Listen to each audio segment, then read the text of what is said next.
Hey guys, hello everyone. We're just going to wait for a few minutes before we begin this masterclass. We're going to do something very interesting today. We're going to talk about asset allocation. Now, a lot of people might not know what asset allocation is and how to effectively do asset allocation. So we're going to talk about that in today's entire masterclass, right? So we're going to wait for another 2 or 3 minutes so that people can join, and then we'll do this. By the way, this masterclass is going to happen in English. The Hindi masterclass link is already given in the chat comments.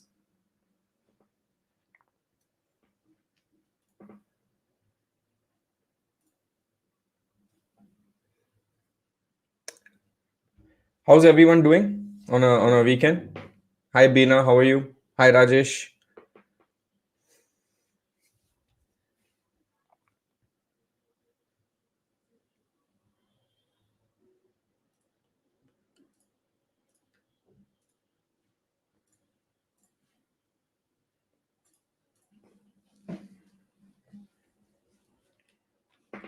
So we're going to start in a few minutes, and today's topic is asset allocation. So in the meantime, you can subscribe to the channel, get ready. I would suggest take a pen and paper and start making notes, because this is something very important for you guys to understand, especially while you're building your own portfolio. Now, a lot of people might want to build their own portfolio and understand how to balance their portfolio and get the best amount of returns as possible. So we'll do all types of permutation combinations. We'll learn about that. So if you have a pen and paper, you can keep that ready and note down some pointers as well, right? This is going to be beautiful, amazing educational content. So grab it while you can.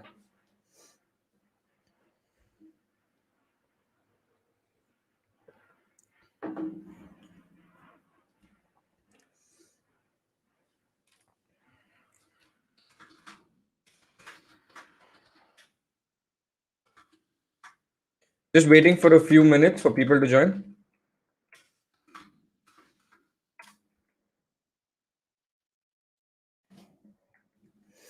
And guys, this session will be very interactive. So what I'm going to do is, if you have any questions, you can ask that question in the chat as well. I'm looking at the chat in real time. So any questions you guys have, I can talk about it so that everyone can also learn together. So we're going to do all that as well. And in the end, I'll keep a separate amount of time only for questions, so I can answer any kind of questions that you guys have also. Okay.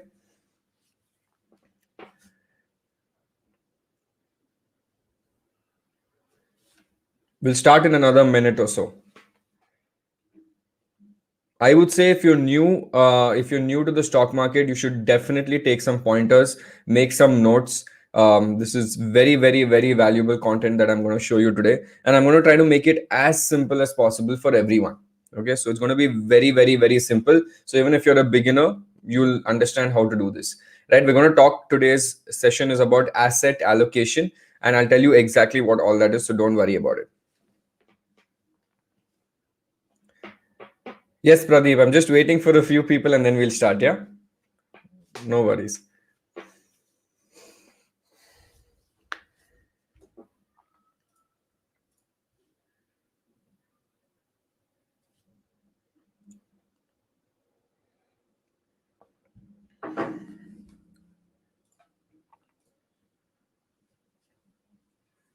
How's everyone doing though on the weekend?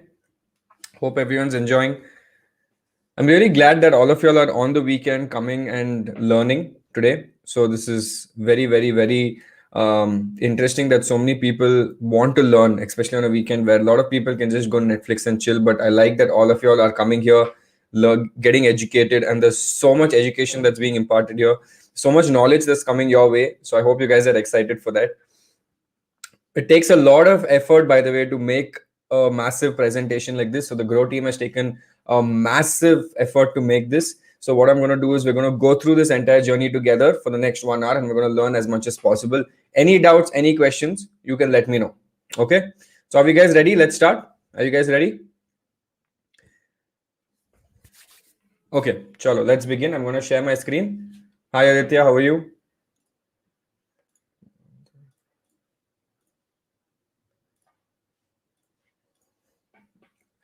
Okay, guys. So let's begin. So today's entire masterclass is about asset allocation. So just to give you guys an introduction, my name is Shahshank Udupa, and I'm here doing this masterclass for you guys, where I'm going to talk to you about asset allocation and how to look at asset allocation, what is asset allocation, how to diversify your portfolio. If you're planning to create a portfolio, how do we actually go through with it? So we're going to do all of that in today's episode. Okay, awesome. Let's begin. Now, what is asset allocation? Now, if you've seen the stock market, or if you are investing in the stock market, right, stocks are just one thing that comprise in the entire different places where you can actually invest. So all the different places where you can invest, right, which is stocks, mutual fund, gold, your public provident fund, your fixed deposits or term deposits. There are different government schemes that you can invest in. There are something called as the debt market, where you have bonds and debentures. So all these different investment, different types of investment are called different investing asset classes. Okay, so what are we going to do? We're going to try and see how we can make a best allocation for everyone, depending on what their long-term and short-term goals are. So if you look at this slide, there are so many different types of assets where you can invest. Now, all of these investments basically give you some kind of rate of return, right? Each of them have a different amount of risk, and each of them give you a different amount of rate of return. So this is very important. But there are so many options. And you'll be like, Shashank, there are so many options to invest in today. What is good? What is bad? How do I make it balanced? There's a lot of confusion when it comes to that. So don't worry, we're going to do with respect to that. So the main question to answer here is, which is the best investment option, right? Now I want to ask the chat as well. If you had to choose, you saw all the multiple schemes that are there. If you had to choose which is the best investment option, what would you choose? Right? I want to ask you guys in the chat. You can put in the chat. What would you choose out of all those asset classes? Which is the best investment option? Because I'm going to tell you why that's very important. Yeah. Now, the main problem here is that there are so many different asset classes, right? So many different asset classes with different amount of risk giving different returns. Okay, so you should understand this very clearly, because these three things are very important for today's presentation, right? And the first thing is basically investment asset class. Okay, one area where you can invest, then it has a different type of risk associated with that. Some investments are riskier, some investments are less risky, high risk, and then it has a different rate of interest also, the amount of money that you make from this investment classes. Some give you higher interest rates, some give you lower rate of return. So these are some things that are very important. So very good. A lot of people are answering the answers. Let's look at how we go through this, right? So how do we solve this problem? Now, if you look at the different asset classes that are there, let's break it down. We have equity, which is your stock market, mutual funds. Then we have real estate, which is property. We have fixed income, which is mostly debt and your fixed deposits. And then we have gold as an investment class. And we know this because a lot of us invest in these four things, and these four things are very common when it comes to investing. Now, equity, right? Equity is basically a domestic kind of an investment where you have large cap, mid cap, small cap, sector investing, theme based investing. You can even invest in foreign funds. You can invest in Google, Tesla, all those other things all come under equity. Then you have fixed income, right? Now, fixed income is basically, there are two types of features here, which is high credit quality and low credit quality, right? Because there are debt instruments that are very safe, and there are debt instruments that might not be very safe. When it comes to real estate, we know there are three types of real estate. One is commercial, which is your office buildings. One is residential, the one that we stay in, homes, your houses, and one is warehousing. So get three types of real estate. And then we come to gold as an investment class. In gold, again, there are two types of gold. One is physical gold, the one that you go to your jewelry store and buy, right? And then you store it at home. And the other one is electronic gold, right? Which is something that you can invest online, digital gold. Now, for all the people who might be seeing this slightly blurred, try to increase your video settings to HD quality, because sometimes it might be in a different quality, right? I hope everyone else can see it clearly. Okay, now let's talk about one of these investment classes, right? One by one, we'll go through the investment classes. The first investment classes that we're learning, and guys, any doubts, any questions, you can let me know. I would suggest make notes of all this. All this is very important for you guys to understand. Now, the first thing we will look at is equity. Now, equity is basically what you invest in the stock market. And in equity, what are the good things and what are the bad things? See, for us, we have to be very rational and logical. You cannot be emotional when it comes to investing. So we need to look at equity and understand what are the good things about equity and what are the bad things about equity. Now, the good things about equity, which are the pros, are basically has the potential to give you very good returns, better than everyone else, right? It has the potential to give you very good returns. It also beats inflation continuously, because inflation is something that is very important that all of us should always understand. And equity also helps in creating long-term wealth, right? Long-term wealth. I'm not talking about money. You should not just invest in equity so that you can make some money in the side, right? You should invest in equity with the focus of creating long-term wealth. Okay, this is very, very, very important. Yeah. All the people who cannot see it clearly, please upgrade your thing. Just there's a settings button down there in YouTube. Just increase it to 480p or 720p. The presentation will look more clear, or else it'll be a little blurred for you. Right? Now look at the cons of investing, the bad things about investing.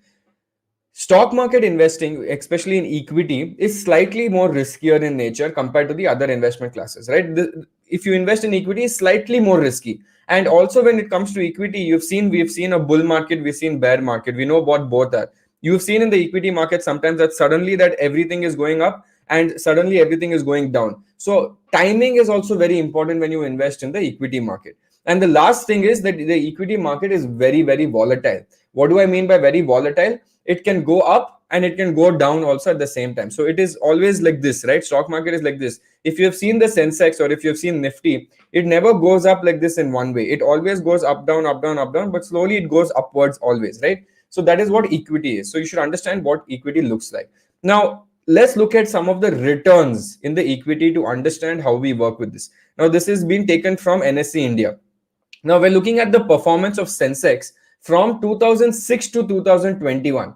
Now, if you calculate from 2006 to 2021, and if you look at Nifty from that perspective, the annualized returns generated by Nifty is around 12%. So if you look at what I meant in the last slide about being volatile, right? If you look at the volatility, if you see in 2006, it was at 39%. And then suddenly in 2008, when the crash happened, it went down by minus 51%. You see that? And then 2009, when the recovery happened, it went up to 75% and then slowly down, up, down, up, down, up. But overall, on a long-term period from 2006 to 2021, right, it became better because the generated returns that Nifty gave at that point was around 12%. Correct? So this is why is this important, guys? Why am I showing you all this? Is because when we build your portfolio, right? When you sit and build your portfolio for long-term wealth, it is very important for you to understand how to build a good portfolio. And to build a good portfolio, you're only playing with the returns. You're only playing with the percentage return because percentage is very important. So we need to know each equity class, what is the average percentage this is giving. So now you understood about the returns in equity. Annualized return in the last 15 years is around 12%. Okay, next. Now, what is fixed income, right? Now, we've heard of fixed income, right? We've heard of fixed income. Fixed income is basically something that you invest, which you invest. The risk is lower, but the returns are also slightly lower. But you might look at it from either you can invest in debt assets or you can invest in your fixed deposit, right? Fixed income. Now, the pros of this is very low in risk, right? If you invest in your fixed deposit, obviously the risk is very low if you invest in fixed deposit, and it also provides stability to your portfolio, right? So stability to your portfolio means it is not volatile. Upar niche, it won't go too much, right? Stock market keeps going up and down sometimes, but fixed income, if you invest in fixed deposit, it won't go up too much. That is number one. But the problem here with fixed income is that it doesn't give you very good returns. It gives you very low returns, right? And sometimes these returns are so low that it won't even beat inflation, and we have to always beat inflation. This is very important. So why is fixed income important then? Because when you invest in something that's volatile, that keeps going up and down, having something that doesn't move so much is very important in your portfolio to make it balanced. So this is how fixed income looks like. The third thing, the third investment class we're going to look at is gold. Okay, Sona, gold. Now, lot of people, especially in India, we are heavy investors in gold from a very long period of time. I'm pretty sure all your parents might have invested in a big amount of gold, or they constantly do like an SIP in gold. Every year they buy some amount of gold in some particular season, right? Now, gold is also known as an investment for a global asset class. Now, why is it called global asset class? Because investing in gold is not just in India. Investing in gold happens everywhere, all around the world, and the gold price depends on the world's demand and supply. Okay, it also, if you invest in gold, it reduces portfolio risk even with equity, right? When you're invested in equity, the reason why I'm saying it reduces portfolio risk is because I'll come to that slide. Okay, it's very important to understand how gold and the stock market are actually related. Okay, gold and stock market are related, so I'll come to that slide in the next segment. But gold also has the ability to give you good returns, right? Now, whether you have physical gold or digital gold, that is up to you. I would suggest digital gold, and you can buy it on the Groww website as well. But physical gold, there is some problem because you have to store that physical gold. Someone might steal it, all that other problems. If you have too much physical gold, you have to go put that physical gold in a bank locker, pay bank locker charges. Instead of that, you can just invest in digital gold and even sovereign gold bond, which is SGB, that also gives you some kind of a tax-free element as well. The only disadvantage here is, yes, one is physical gold because you have storage risk, and the second, it is slightly risky asset class because gold also depends on demand and supply factors, and it might fluctuate. It's not very stable. It might fluctuate as well. So if you've seen, sometimes the gold price goes down, then suddenly it might go up during particular seasons, and then it goes down again after particular reasons. So these are some things that are very important. Now, how to invest in gold? What are the different ways you can invest in gold? Earlier, if you looked at around 10-15 years ago, the only way to invest in gold was to go buy physical gold. You go to a jewelry store and buy physical gold. But now, since we have gone into this digitization era, we can buy physical gold, which was always there. But now you can also buy ETF gold, right? You can buy gold mutual funds. There are mutual funds that are hedge on gold. So there's gold mutual funds. And then there is sovereign gold bonds, which is SGB. That is also something that you can buy. So now there are so many different options, right? You can buy gold ETF, you can buy gold mutual funds, you can buy sovereign gold bonds. All of these things you can buy online also. So these are very important things to look at. All of these are available on the Groww website. So if you actually want to build a perfect portfolio, everything you can build it on the Groww website itself. Yeah. Now, then we come to another investment class. Now, this is also very important: real estate. Right? Real estate has two different type of things. One is personal assets and one is investment assets. Now, what is the difference between personal asset and investment asset? Basically, personal asset is something that I buy for my home, or then there is investment assets where I'm investing only for investment purposes. Now, again, if you look at real estate returns in why I'm saying it's so important to look at returns, I'm constantly saying returns are super important. Returns are extremely important because if we are building a portfolio, right? If you're building a portfolio for ourselves and allocating different assets, it is important for us to know what asset works how much, right? How much return is each asset giving, so I can mix and match and make a balanced portfolio for myself.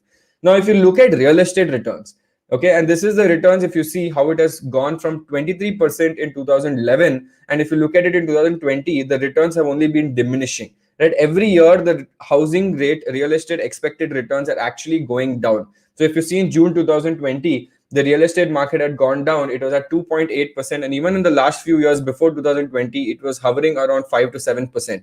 So this is like the annual return that every year, the return of real estate. So you should understand this. Reason why this is if you're planning to invest in real estate, you should also understand when you're investing in real estate, you should see how much return it's giving, because maybe there is some other asset class that might be giving you better return. So be very aware of this. Yeah. Now, I've told you some options. Now you'll be like, Shahshank, now you've told me 4-5 options, right? Now I am confused. Where do I invest? What is the best investment option, right? Can you tell me what is good, what is bad? Because there are so many things in the market that you said about ETFs, your mutual funds, your gold, your real estate, mutual fund, so many equity, direct equity. What do I invest in? So we will try to make you understand how to invest and where to invest. Okay, are you ready? Are you ready for the next segment?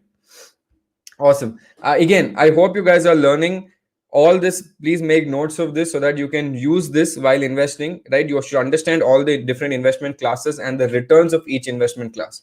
Yes, let's go. Now, let me think about this. Let me tell you in a different way. Okay, let me tell this to you in a very fun way.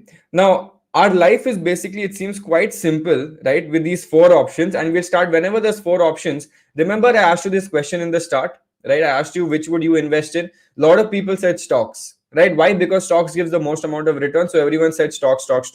Right now we have 4 options. We said real estate, we have gold, we have stocks, we have. So everyone's like, okay, we'll invest in stock, and fixed income we have.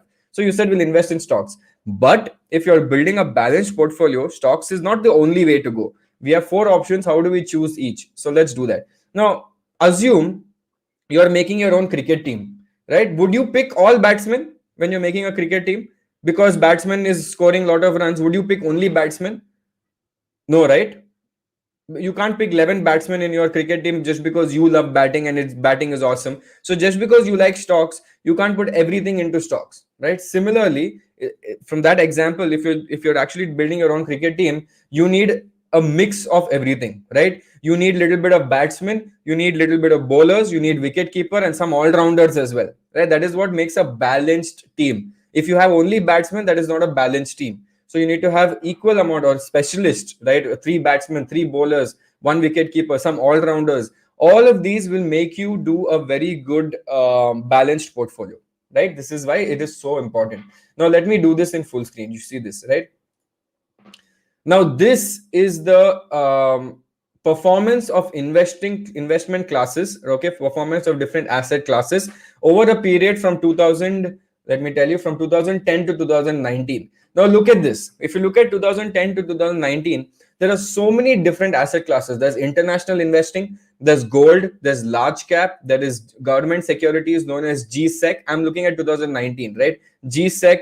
Then there is corporate bonds, which is in the fixed income debt department. We have credit risk. We have treasury bills, which are again government securities. We have real estate at 2.6. We have mid cap that actually underperformed at -4%. And we have small cap that underperformed at -8.9% by 2019.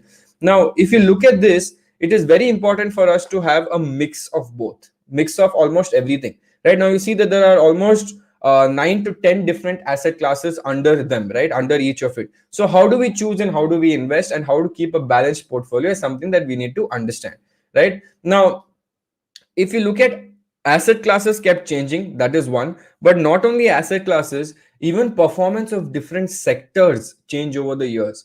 Now, I want to ask this question to the audience, right?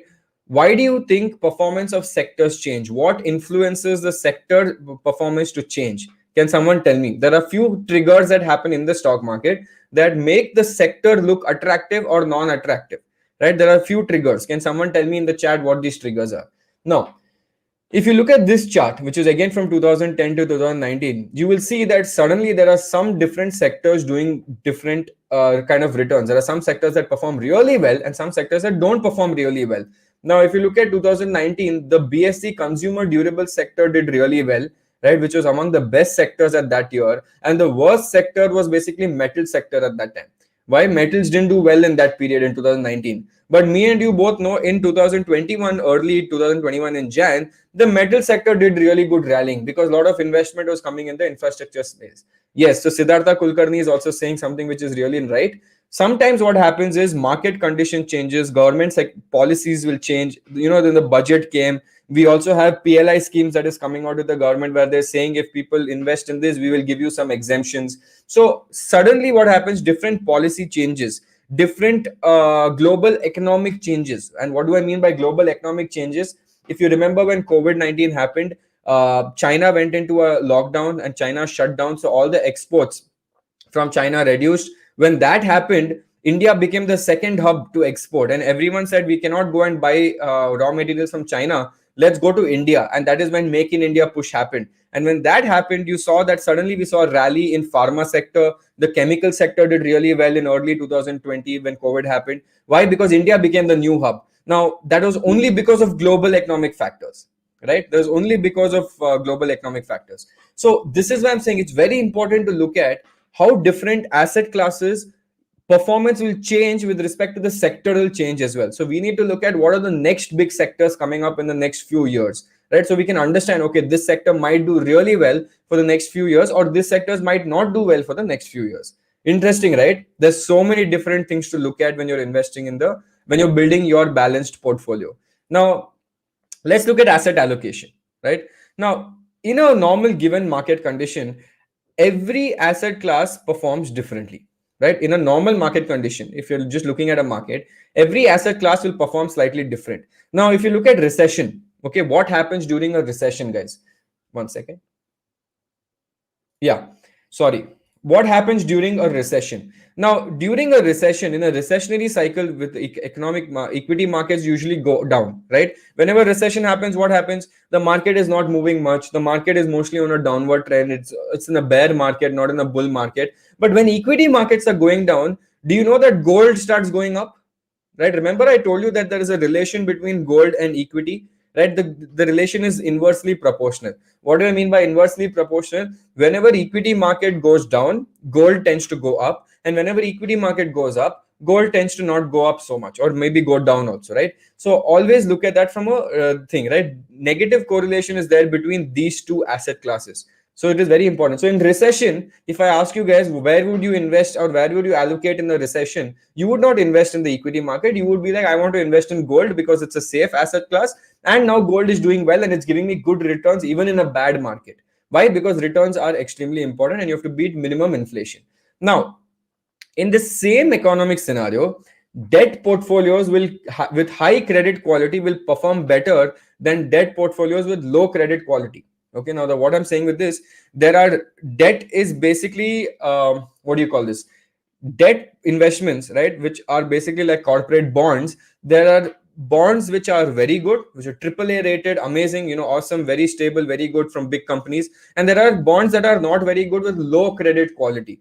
Now, high credit quality will do better than low credit quality. Why? Because a lot of people start investing in high credit quality. The rate of return will be good even in a bad scenario, right? So a mix of debt is also important. Right now, we realized equity is important, but when equity goes down, gold is important. But when equity and gold is also there, debt is also important. Why? Because debt creates that balance for you. And if you invest in good debt funds, it's very good for you. Now, you understood all these three, right? You understood very clearly how this works. Now, let's look at the correlation between equity and gold, right? How does equity and gold perform? Now, this is a chart normalized, obviously. And if you look at it from 2008, see how Nifty has been moving and see how gold has been moving with respect to returns, with respect to its upward and downward movement graph. And if you see, every time the market has gone up, you will see gold has gone down, right? Every time the market has gone up, you'll see the gold has gone down. But every time the market has gone down, you will see gold has gone up, right? This is because both of them are inversely related to each other. They have a negative, but you understand, me and you both understand that they're negatively related, like inverse relation. Market goes up, gold goes down, gold goes up, market goes down. Okay, so if me and you are smart, then shouldn't we have a mix of both in our portfolio? Ki kuch bhi ho jaye, whatever happens, whether the market goes up, I'm still winning because I have equity. If the market goes down, I'm still winning because my gold is performing good, market has gone down. So it is always good to have a mix, like to pair both of them, right? It is always good to merge both of them in your portfolio because they always balance each other out. Okay, so very important to understand why gold and Sensex or Nifty, why gold and equity are very, very, very important. So you should invest some amount in gold. Now, look at this. Let's look at the correlation between equity and debt funds. We saw correlation between equity and gold. We know that's a good pairing. Now let's look at equity and debt funds. Now, if you look at equity and debt funds, there is equity flexi cap, and there is another debt fund which is 50-50 floating plus short duration funds. Now, the returns of debt funds are mostly like fixed income. That is why if you see, the fluctuation is very less. It is only 1% or 1.5% up and down. It's almost like a fixed income thing. If you look at it from 2013 to 2019, that orange line, that is your debt funds, the orange line. Whereas if you look at equity with different type of funds invested in different market caps, you see how it has gone up, come down, gone up, come down. It's very volatile. That's how equity works, right? Up and down. But if you look at debt funds, it's very normal, right? There's not much fluctuation, and it beats inflation also. Some years it didn't beat, like for example in 17 and 18 it's at 6%, 6.5%, but other years it's gone up to even 10%. Now again, if you look at this chart, would you say that, Shashank, even I feel now this is again good to have some allocation of debt because it gives you some normalcy in your portfolio? So all these are very, very, very important for me and you to understand. Okay, very important for me and you to understand when it comes to investing. Understood? I hope you guys are following me, guys. I'm just trying to show you different investment classes and comparing that to equity and showing you different returns for each. The main reason I'm doing that is so that all of you understand how different asset allocations work and how to build your portfolio properly. Got it? I hope you guys are with me. I hope you guys are making notes. If you see the amount of information that is here, it is amazing, right? So it is mental amount of information, superb information. Just take it in your brain, in yourself, and this will help you a lot when you have to start investing in the market.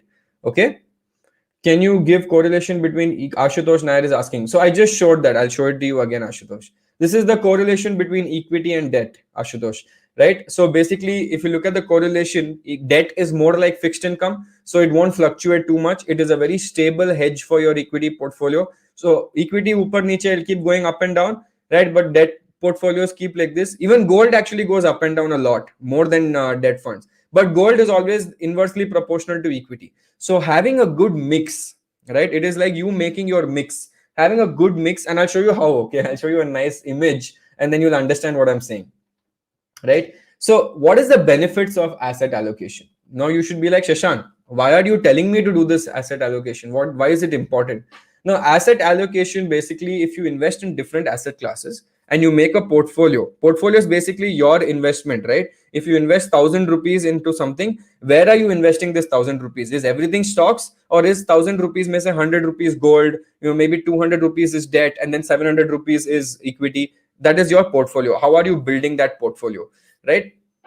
Now, asset allocation helps reduce the risk of this portfolio. If you're 100% invested in equity market and tomorrow recession happens, or if the crash comes, then what happens is all your money will go down instantly like this. But if someone is smart and he's invested only 70% in equity and maybe 30% in gold, then his downfall won't be so much as you, because why? He's hedged it in something which is good. In fact, gold will go up if the market goes down.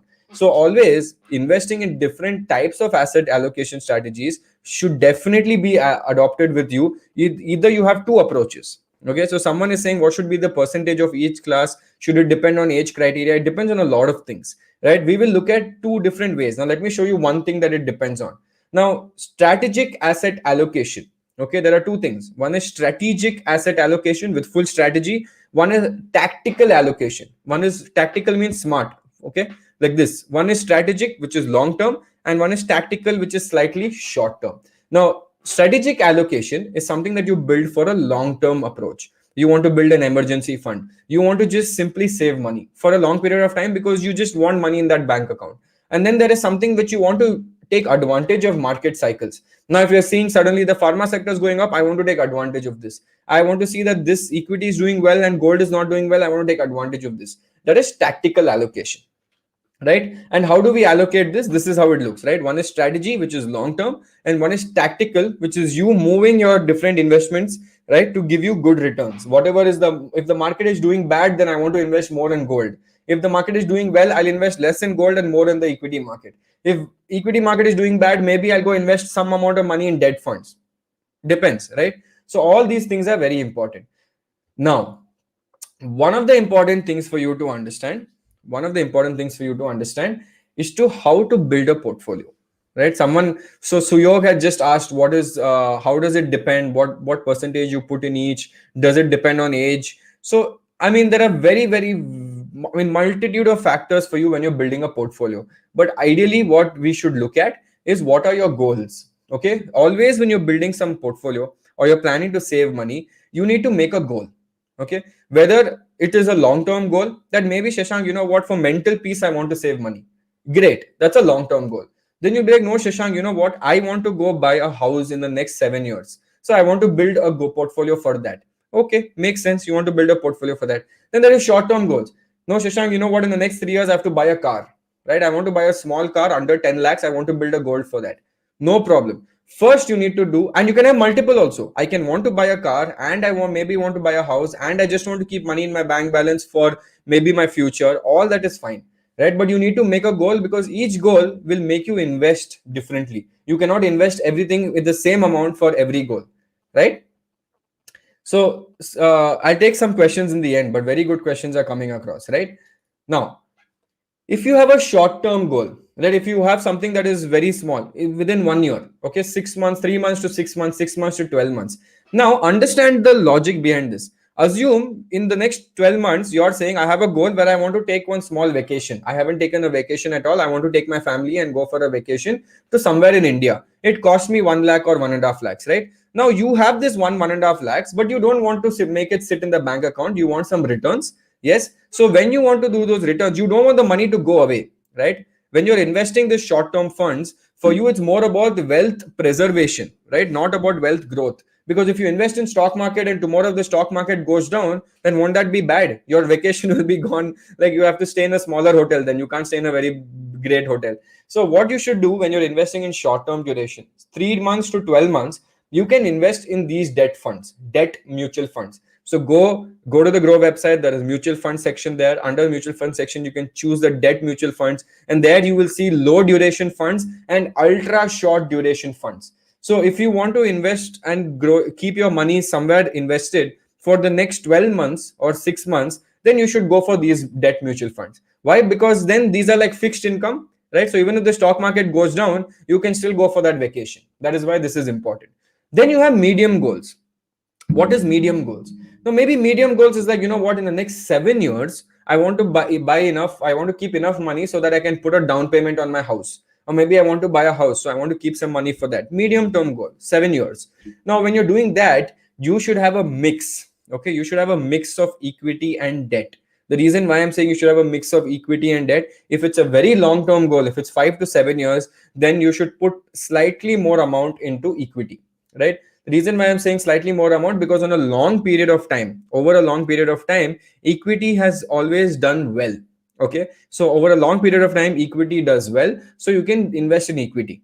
Then if you're saying, okay, I don't want so long, I only want 3 to 5 years, I have a goal in 3 to 5 years, that means in 3 to 5 years you're going to withdraw that money. So for you, it's again about wealth preservation more than wealth growth. So that time what you can do, you can invest maybe 60% in debt and 40% in equity. So that what happens, either which way you're protected. If equity does well, you'll anyway make money, but and debt is anyway fixed income. So your majority of the portion is not losing money, but that 40% might get you more money, right? And worst case, if it goes down, you're still balanced. This is how it is. So for any medium term goal, 3 to 5 years, you can look at 60 to 70% in debt and 40 to 30% in equity. And the same thing if you're looking at a longer term, right? 5 to 7 years, then 60 to 70% equity and 40 to 30% in debt. That is something you can do, right? Got it? So these are very important. See how now everything changes, right? When you have a goal, a different goal, see how everything changes, because for a short-term goal of 1 year, you can't go invest in equity. If you invest in equity for a 1 year goal, and if the equity goes into a recession tomorrow, your money will go away and then you can't achieve that goal because you have to wait for the equity market to come back up and you should recover that money. So now this is medium term. Now, if you look at long term, okay, now you're like, Shashank, I just want to save money. 10 years, 15 years, 20 years. I am planning now for my first kid's marriage or my first kid's higher education or both my kids' higher education. Possible, right? A lot of people are doing family planning this way. And this is a long-term family plan, long-term goal that is there, which will come after 20 years. So when you have to invest for long-term and you don't want your money to go away, right? You don't want your money to go down because you want it to increase up. At that point, what you can do, invest around 70 to 80% in equity. Why? Because it gives you good growth, not 100%, 70 to 80% in equity, around 10 to 15% in gold. Why? Because gold will give you a good leverage, good hedge, because equity goes up and down. If equity goes down, gold will go up, so your portfolio will be slightly balanced. And then you invest around 5 to 10% in debt funds, or you can even consider a public provident fund, but there's a lock-in there, so please read about the lock-in. But you can invest in debt funds as well. Find something that has a very high credit quality, AAA rated bonds, and you can invest in them, right? For gold, you can invest in sovereign gold bonds. In fact, if it's for long term, then that's even better because it gives you a tax benefit. They even give you a certain amount of interest also on it. So all these things to consider. When it's a long term thing, more in equity, gold and debt. I know a lot of people, when they're looking at long term goals, what they do, they invest 100% in equity. And when you invest 100% in equity, it becomes an issue, no? So you should not do that. Understood? I hope you guys understand. Now, again, I remember I told you that you should diversify. So this is like this, right? So I told you I'll show you an image. So this is like one thali. Okay. Imagine you're making a thali for your portfolio. Okay. Your money that you're investing in, you're making one thali. So you're like, okay, thoda ye chahiye, thoda wo chahiye, thoda ye chahiye, little bit of this, ye bhi de do, thoda wo bhi de do, ye thoda extra dal do. That is how you are making your own portfolio.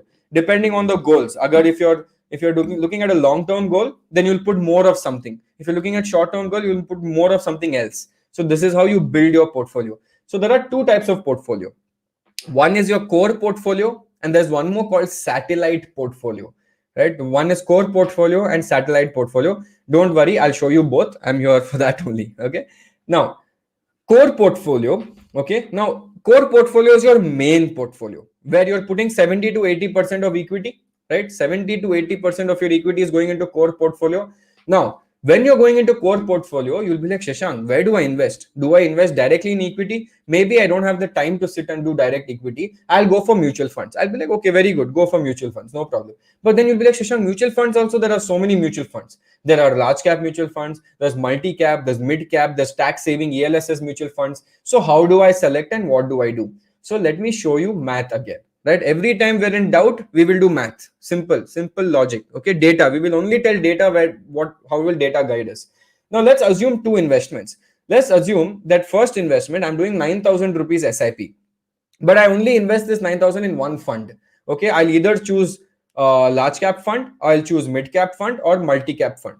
I'll take 9,000 rupees, do SIP in this for the next 271 months. I'll just keep investing. Okay, just 10 years, 20 years, I'll just keep investing. Now, if I keep investing in these funds and only I choose one fund, either large cap, either mid cap, either small cap, multi cap, this is my returns. If I'd invested in large cap, I will get I'll get around 1.7 crores, but the amount is not important, right? If I invested 9,000, this would be the amount, but the amount is not important. The important thing is the return rate. Look at that, CAGR, compounded annual growth rate. This is the rate of return. It's saying 15% return I'll get every year. Okay, compounded over time. I'll be like, okay, that is good. But if I had invested in mid cap, I would have got 20% return. And if I'd invested in multi cap, I would have got 18% return. Now, if I invested all my money in only one fund, then obviously I would miss out on the other two funds returns, because percentage is so important. Look at the difference in 5% between the large cap and the CAGR. 5% different. Look at the difference in amount. Massive difference, because it's compounding. It's compounding like mad, right? Now look at option 2.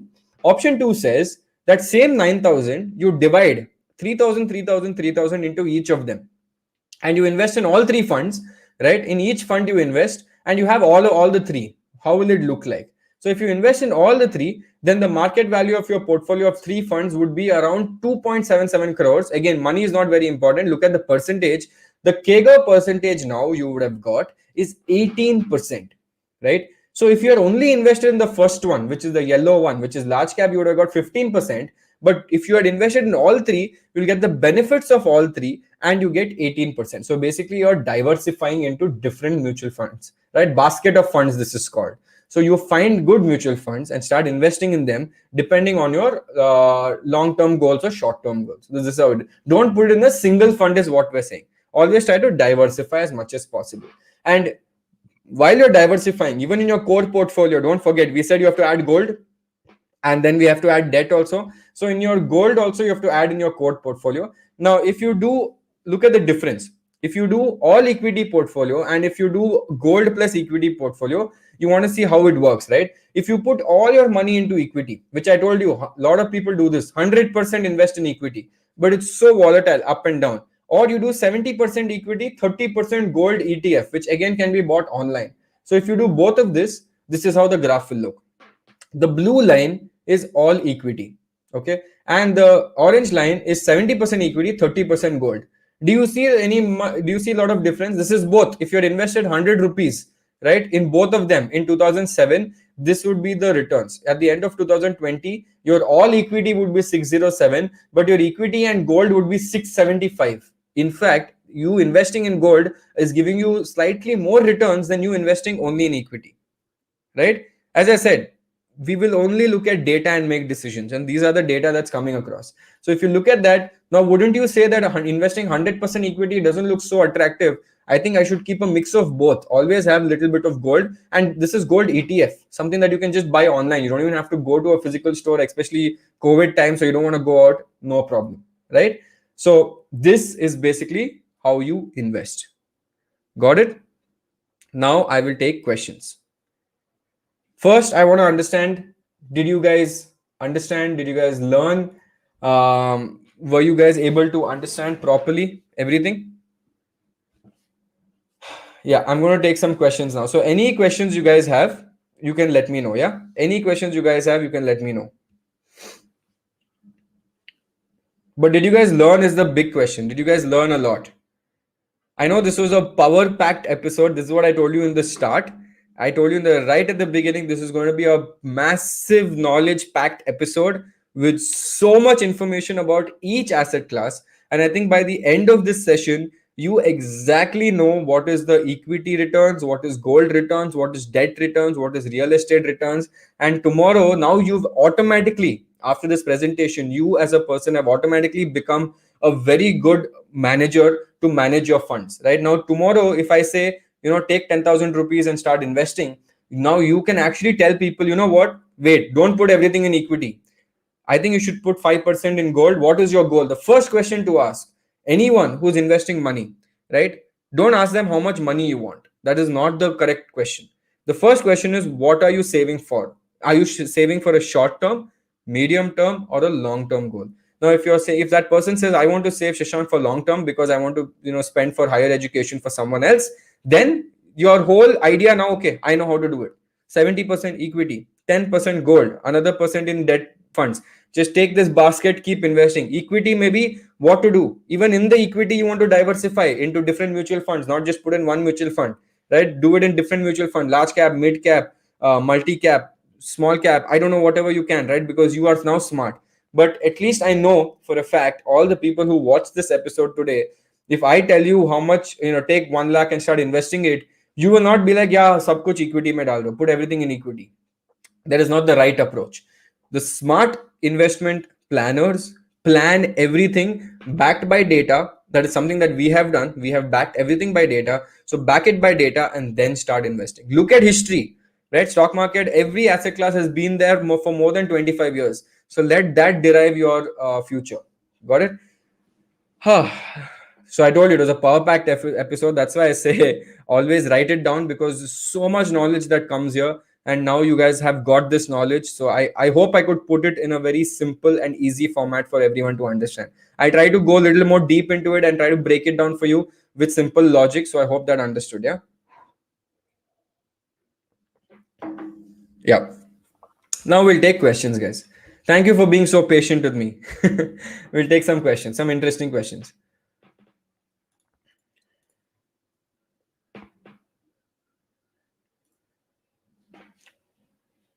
Okay. Okay, I'm just looking at questions.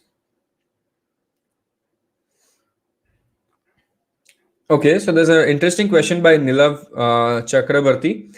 So he's talking about public provident fund, right? He's talking about PPF and EPF. So if you look at public provident fund, is it better than debt fund? So always look at the returns. There is a history of understanding how much PPF is giving. Sometimes 7%, sometimes 8%, sometimes slightly more. Even debt funds give you approximately the same itself. The only problem is in PPF, you should look at what is the lock-in period, because in PPF there is a rule that you have to stay invested for a long period of time. You can only withdraw a certain amount of money from that PPF. You can't withdraw 100%. So all these things you can look at. So if you're saying I want my money to be liquid, by liquid what I mean is that tomorrow some emergency happens, I want to remove this money and then start investing it somewhere else or use it for some problem. So then PPF would be slightly difficult, right? But if you are saying, Nilav, that lock-in is not a problem and lock-in period I'm okay with, then you can look at that also. So always look at the returns and the history of the returns, right? There are a lot of ways you can find out the history of the returns. So it's better you look at that. Yeah. Next, any other questions? Okay. So Gautam Day is asking a question saying gold, SIP or lump sum, which is a good option. So Gautam, it depends on, see, it is not about SIP or lump sum. It is depending on how you invest your money.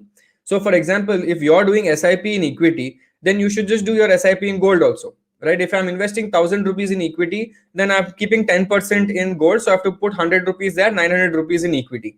So if you're doing that, that it makes sense. But if you're doing lump sum, if you're saying, no, Shashank, I don't do even equity, I don't do SIP, I do once in a while lump sum, every 6 months I invest one lump sum amount, then you do it at the same time. So I'm just saying, whenever you're investing, whenever you're putting money into your investment portfolio, always do it at the same balance. Okay, don't invest in equity now and gold 6 months later.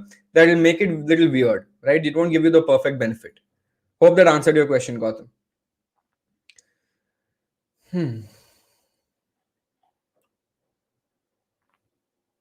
Okay. Um,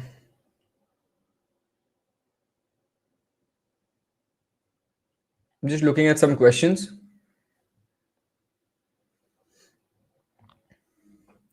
So any questions you guys have, you can shoot it here related to the stock market. Does not have to be related only to this presentation. Any questions you guys have with relation to stock markets, you can ask me.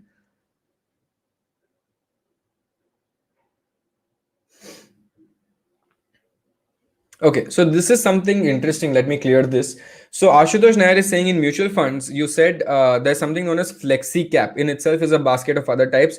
Now, I'll tell you what is the difference. So there is a mutual fund like large cap mutual fund. Now, what is large cap? Okay, large cap is basically stocks that have a large, high market capitalization, or in the large cap segment, right? High market capitalization, 1 lakh crore market cap, 2 lakh crore market cap. So for example, Reliance comes in the large cap space. So if I have a mutual fund, or if there are mutual funds that are saying that I will invest in large cap, then they are bound to only invest in the large cap stocks. Those mutual funds cannot go allocate a lot of money in mid cap or small cap. It is not allowed for them. They have to do it in the large cap. Why? Because the fund itself is a large cap fund. Same mid cap fund will only invest in mid cap, small cap will invest in small cap. So there is another basket called flexi cap. Flexi cap basically has the advantage to invest in whatever they want to, right? With certain allocations for large cap, mid cap, and small cap. So it is basically, instead of buying one large cap, one mid cap, one small cap, you can actually go buy a flexi cap if you want a mix of all, right? Multi cap, flexi cap, you can do that, and they can keep changing whenever they want to, right? So it's important for you to realize how they're changing that also. So I hope that answered your question, Ashutosh. It's good for diversification.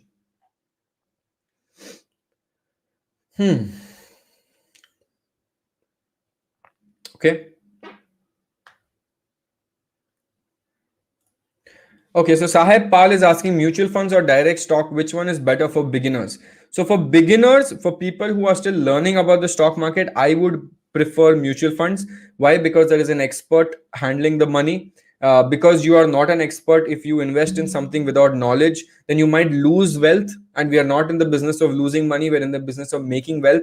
So for beginners, the better suggestion would be to invest in mutual funds and then slowly learn about the stock market, and then maybe invest in direct stocks, right? So that is something that you can do.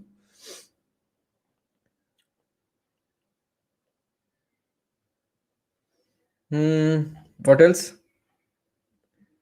Any other question?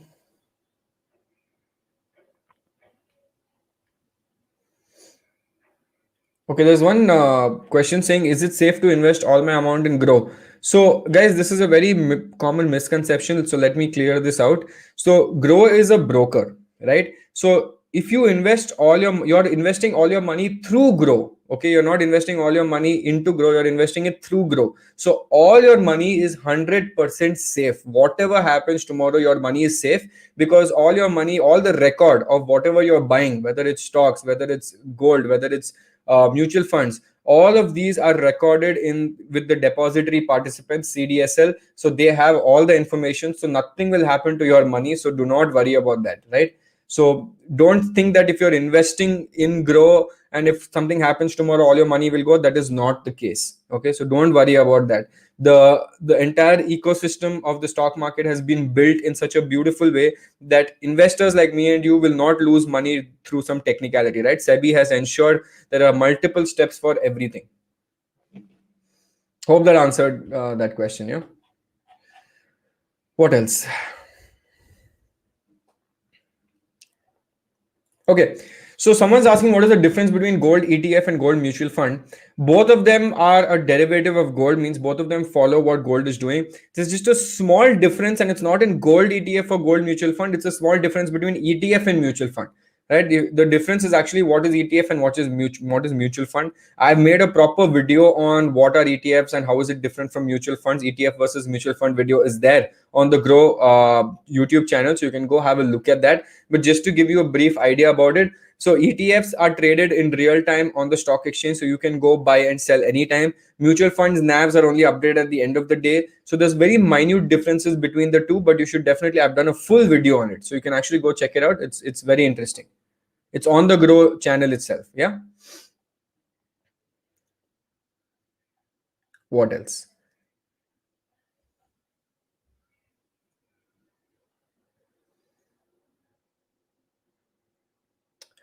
Uh, some people are asking about market correction. I don't know. Nobody can predict the market. Okay, this is something interesting. Please explain about tax implications for investment in mutual fund and stocks.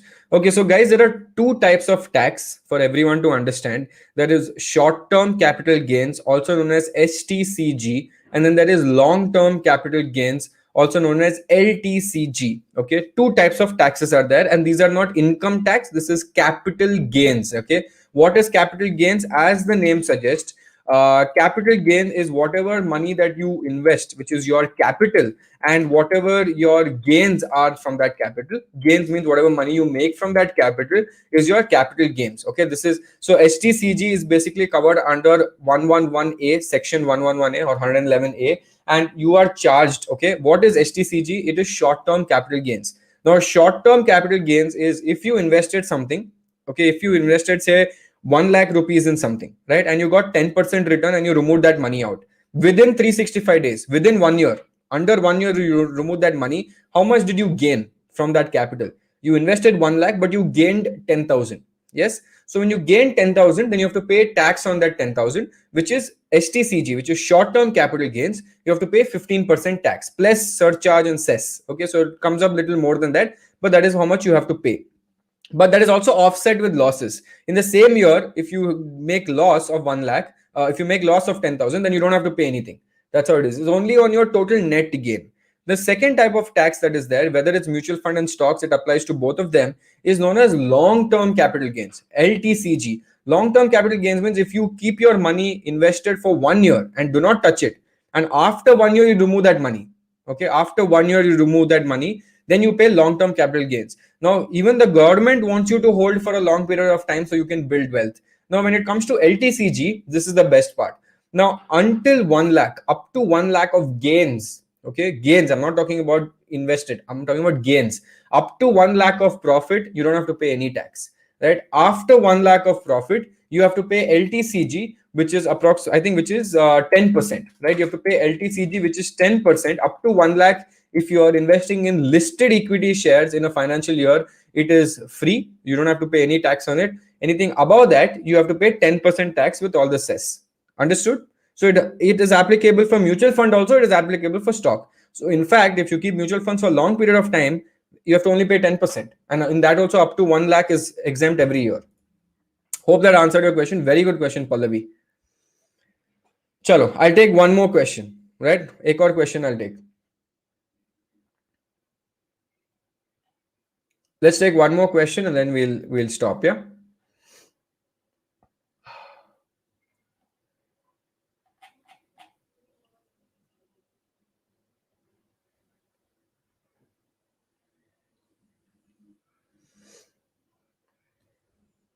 Okay.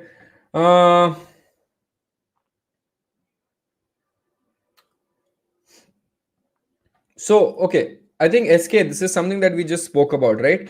Now, as a thumb rule, what percentage should be in each asset class with relation to age and liability variability? So, this is something that we just spoke about in the last 3 slides. It depends on the goal. So, if your goal is, say, okay, assume I am age of 30.